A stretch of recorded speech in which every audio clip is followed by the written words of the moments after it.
안녕하세요, 자전거 본부입니다. 이번 영상에서는 제가 실제로 자전거를 타다가 사고를 당한 경험을 바탕으로 자전거 사고 후 대물 보상 처리 방법에 대해서 알려드리고자 합니다. 제가 막상 사고를 당하고 보상 처리 방법에 대해서 검색을 해봤을 때 대부분이 미완성된 정보이거나 파편적인 내용들 뿐이라 체계적으로 정리된 가이드가 없어서 애를 먹었던 기억이 납니다. 그래서 저처럼 사고를 당한 분들에게 확실한 사고 처리 가이드를 제공하고자 이 영상을 만들게 되었습니다. 저는 작년 9월에 고양시에서 서울로 넘어가는 도로에서 포트홀을 밟고 넘어졌고 이 사고로 인해 부상을 입고 자전거도 완전히 파손되었습니다. 저처럼 자전거를 사랑하는 많은 분들이 사고를 경험하는데요. 이 영상을 클릭하셨다면 이미 사고를 겪으셨을 가능성이 높을 테니 먼저 심심한 위로의 말씀을 드리며 빠른 쾌유를 기원하겠습니다.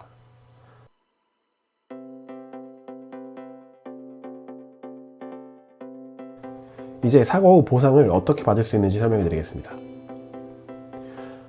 첫 번째로 사고 현장 증거 확보가 가장 중요합니다. 사고 현장의 사진과 영상을 최대한 많이 촬영하세요. 특히 사고를 유발한 원인이 명확하게 보이도록 찍어야 합니다. 블랙박스가 있다면 사고 장면이 기록된 영상을 확보하세요. 만약 블랙박스가 없다면 주변에 CCTV 등을 확인해야 하는 번거로움이 있을 수 있고 최악의 경우엔 CCTV조차 없는 경우도 있습니다. 또 블랙박스는 사고 발생 시 과실 비율을 판단하는 중요한 증거가 되므로 반드시 설치하시길 추천드립니다. 사고 처리를 위해서는 사고가 난 지점에 정확한 주소가 필요합니다.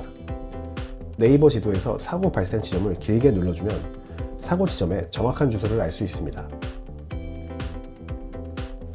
이 주소를 바탕으로 해당 지역의 구청 민원실에 연락해서 영조물 관리 주체를 확인하고 관리 주체에 사고 상황을 설명하고 보험 접수를 요청하세요.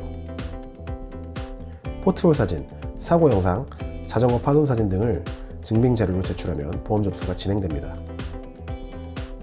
저 같은 경우는 블랙박스 영상과 사진들 이외에 추가로 네이버와 다음 지도에서 사고 지점 로드뷰를 검색했을 때 이미 1년 전부터 진행된 포트홀이 확인되어 조금 더 수월하게 진행이 되었던 것 같습니다. 보험 접수 후 약 일주일 정도 지나면 손해사정사에게 연락이 옵니다. 손해사정사와 만나서 사고 경위, 피해 내역 등을 정리해서 제출합니다. 그럼 이제 손해사정사가 보험사와 협의하여 과실 비율을 정하게 됩니다.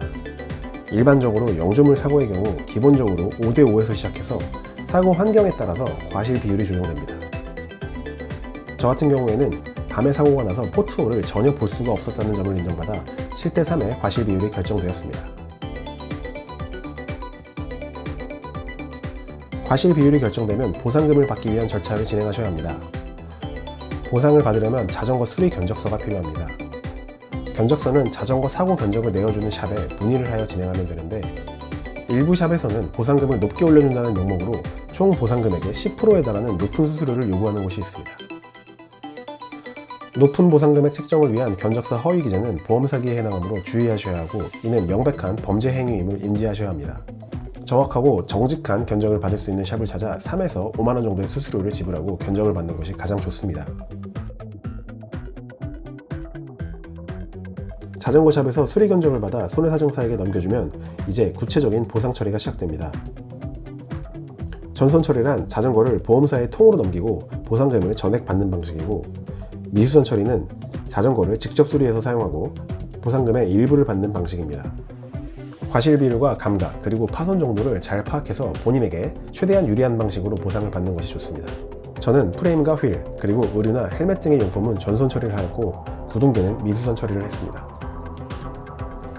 대물 처리를 전선으로 하실지 미수선으로 하실지 결정하셨다면 이제 최종 보상금이 산정됩니다. 첫 번째로 과실 비율을 적용하고 그 다음 연식 감가를 적용합니다. 이는 통상적으로 1년에 10%입니다. 마지막으로 미수선 처리 시 추가 감가가 적용됩니다.